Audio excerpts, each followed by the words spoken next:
All right, so now we're back at the same place with the Evo X MR.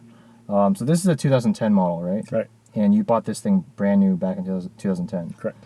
What was the MSRP on this car? This was $38,000. I mean, this is still worth a good 30 grand, right? This is probably 30 Nowadays? grand. Yeah. Okay. Yeah. So quite a bit more than the M3.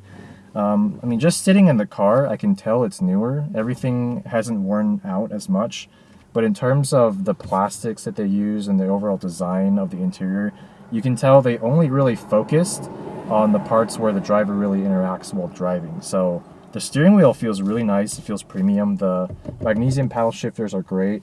The Recaro seats are actually amazing. They have a lot of bolstering all around, even more than the M3.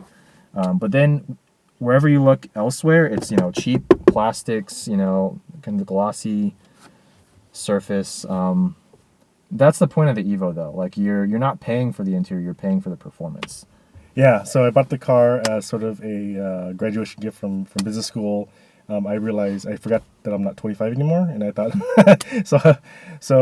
but the deal was too good to pass up. I pretty much got an invoice price at 0% financing, so I couldn't pass it up. Wow. Took it for a lease. Intended to only keep it for about 3 years, but I just love the car so much I ended up buying it since the residual is pretty low. Otherwise, I just use it pretty much as a track day / canyon driving type of car. I put a lot of bits on it over the past couple of years. In terms of modifications, I've done essentially what the Cobb Stage 3 plan is. So it has a ETS V2 quad exhaust in there with a resonator. I have a high flow cat, and in terms of the filter, still a panel filter and an electronic boost control and off the stage 3 map. So at the crank, I'm guessing it's pushing about 400 and about 450 torque, foot-pounds torque. So pretty good for just putting an extra $1,500 into the car. So this car has the 4B11 motor, right? So they did away with the 4G63 that was in the prior Evos. They came out with this new one. This is all aluminum block, isn't it? Mm-hmm. Magnesium and aluminum. Magnesium and aluminum block. Okay, so it's probably lighter than the old one, but it can't hold as much power. But even with 400 crank, you've had no issues with the engine, right? So far, so I'm not with. So obviously you haven't modded the M3 at all, but this one this is where you've spent most of your time and your money. Why is that? Just because I think the cost benefit is a lot better in this car. Yeah. You know, $1,500, and I cranked another 100 horsepower out of it. Yeah. The aero bits are a couple $100 a piece, but it makes such a big difference in terms of handling, and just the reaction of the car in terms of steer feel is great. When it comes to stock, the stock suspension is actually really loose and I guess really compliant. So going canyon drives, you feel a lot of body roll, which is actually kind of scary at times. So with this, I put on Spec R Swift springs, so they sit pretty low on the stock Bilsteins. But otherwise, it's pretty much what it is. Okay. Cool. So yeah, let's take this for a drive. This one, obviously, it's an MR model, so it has the 6-speed. I don't know what the acronym is. Something. Twin clutch sequential shift TCSST. transmission. Yeah, that. What he just said. So, dual clutch transmission. Let's see, how much of a difference having that extra clutch really makes. So yeah, let's take it for a drive.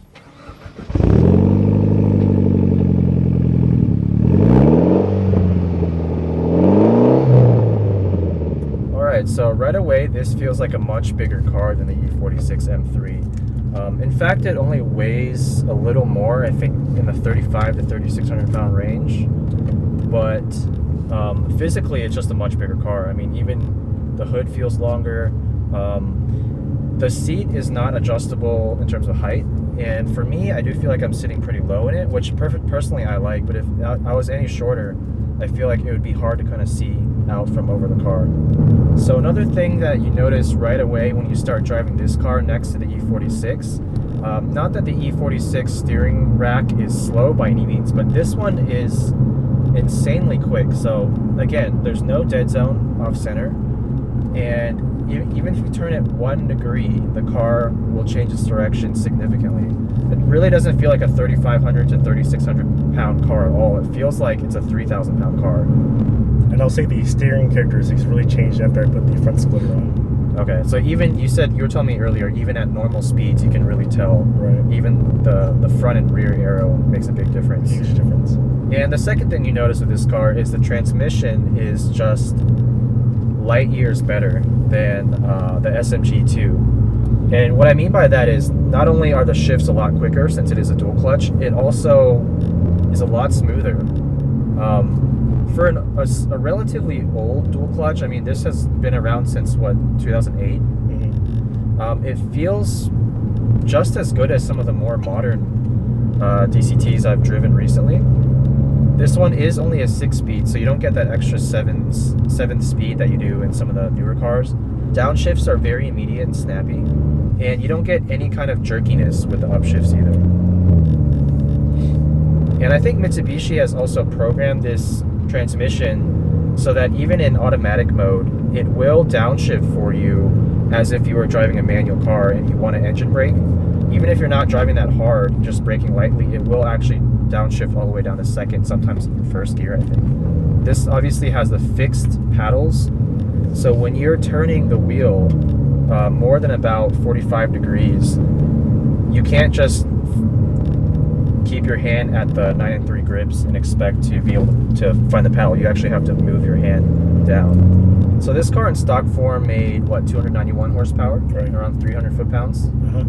So, yeah, so 2-liter turbocharged inline-4 dual overhead cam. So regarding ride comfort, I know a lot of people say Evos are not really good daily drivers. They ride really stiff, they're really harsh. But honestly, compared to the E46 M3, this might feel even a little bit more compliant. I don't know if that's because the M3's bushings are a little worn out, but you said you replaced those recently, right? Right. So I don't know. I think the ride quality of this car is totally fine for a daily driver. So the really clever part about the Evo is its use of differentials. Obviously, it's an all-wheel drive car, but the way they've designed and engineered the differentials to work makes it feel a lot less understeery than, say, a WRX or probably even an STI. So they have two different acronyms that they use, right? There's the ACD, which is the active center differential, and AYC, which is active yaw control. What the ACD does is it's a center differential, it's electronically controlled, and it will split the torque distribution from front to rear. So depending on whether you need more power up front or more power in the rear, that'll electronically sort it out for you. On the other hand, the AYC, the active yaw control, works with the rear differential to send more power or more torque to the outside wheel when you're cornering. So that helps the car just come around the corner with less understeer. And on top of that, the front axle also has a differential, which is just a normal mechanical LSD. And that one also helps you claw that extra bit of traction from the front. So these systems all work in conjunction to deliver supposedly a driving experience that is very neutral and very adjustable, even though it's all-wheel drive, and even though this car is relatively heavy. So SST right here, yep. So I can flip this up to sport mode. That makes the shifts a little quicker. Right. Very crisp downshifts.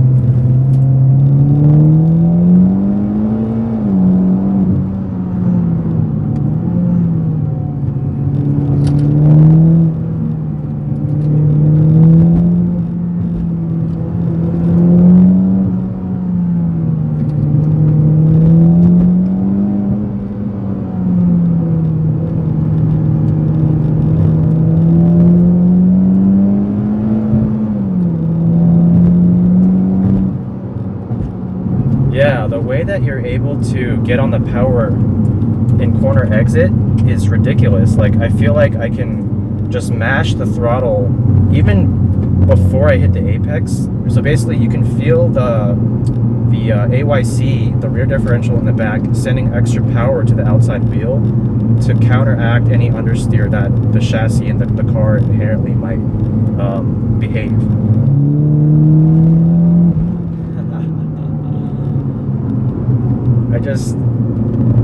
Part of me feels like I'm cheating because I'm just literally pointing the steering wheel which direction I want to go, mash the gas, and it just pulls me right through. So I'm not really doing that much work, but at the same time it's so exhilarating that it's still, it's still very fun to drive. It's very different from the BMW, because in the BMW, you really have to be more mindful of your throttle application, and part of that is because there's no clever electronic differentials. Obviously it's also rear wheel drive, but also the transmission in that car really does make it difficult in second gear corner exits. Maybe your transmission's just a little bit worn out, I'm not sure. But this transmission gives me absolutely no issues. I pull a pedal, it gives me a shift, perfectly smooth every time. This car is for sure much more reliable than the Beamer. Have you had any issues with it? Zero, just maintenance. Okay. So yeah, performance-wise, it's really there's no comparison.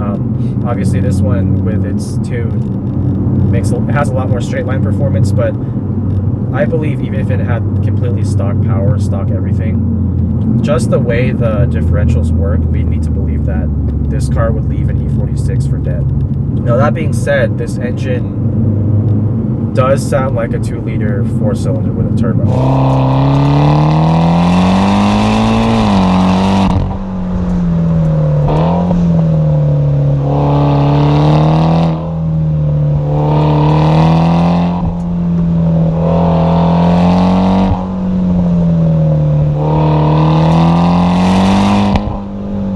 In the E46, when you wind it out, it really rewards you with that metallic howl. This one is nothing like that. But you can't argue with that performance. That's just, I mean, 400 horsepower with the crank, that sounds about right. And I would say you don't need any more than that to have fun. Probably it's because of the tune, like you said, but it feels very linear, and it doesn't give me any kind of jerkiness or delay in the response whatsoever. Even at low revs, as long as you're above about 2,500 to 3,000, you get pretty instant throttle response. So I have to ask, when you wake up on a Sunday morning and you want to go for a drive in the canyons, like, how do you decide between this car and the E46? For sure I'd pick this one, just because, like you said, the steering is very responsive, and a lot of power when I need to, and the guys I go with actually have pretty strong cars, so I think with the M3, I don't know if I'd be able to keep up, but this one I can hold my own with those guys. Okay. When it comes down to it, if the M3 had a stick, I would go M3 all day. But that transmission is just, I can't stand it, to be honest. It totally kind of, everything is so great about that car, but that transmission is bad enough to kind of ruin the experience for me. Whereas this car, I don't mind the dual clutch transmission. I wish it came in a stick, but at the same time, the pedals still work very nicely. I prefer the engine in the M3 by far in terms of its response and its power, or not the power, but the sound and the high revving nature. It really makes you work as a driver to get the most out of it, whereas this, you kind of just put your foot down and it rockets you forward at any RPM almost. So it's a very different driving experience between the two cars. This one, it's more computerized, it's more synthetic. It feels like you're only giving about 60% of input to what the car's output is, whereas the other 40%, the car's figuring it out itself. Whereas the M3, transmission aside, it feels like more like an 80-20 split between you doing work and the car doing work.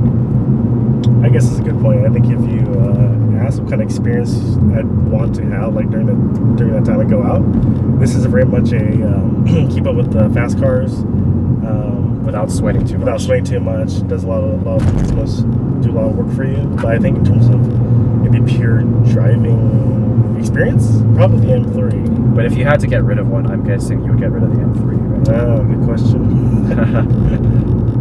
I don't know. I think in terms of me getting older, I probably can't keep this around too much. Well, besides the stigma of this being kind of a boy racer car, like in terms of how you feel when you drive it. And I think it goes back to the point of two very different experiences. Because the M3 is more versatile, you can take it to the track and do your daily drives and go to, you know, important meetings or something. That's probably what I keep. I think in terms of this car, it's like a fun kid car to have. Yeah. But I think it's a very single purpose. I couldn't daily drive it as much as I used to. So thanks again, David, for letting me drive both your cars. You're It's welcome. been a great experience. First time driving an Evo X MR and first time driving an E46 M3. Really eye-opening experience, especially with regards to the Evo. I think the M3, I already kind of knew how it was going to perform. I've heard terrible things about the SMG. It was terrible. I heard great things about the engine. It was awesome.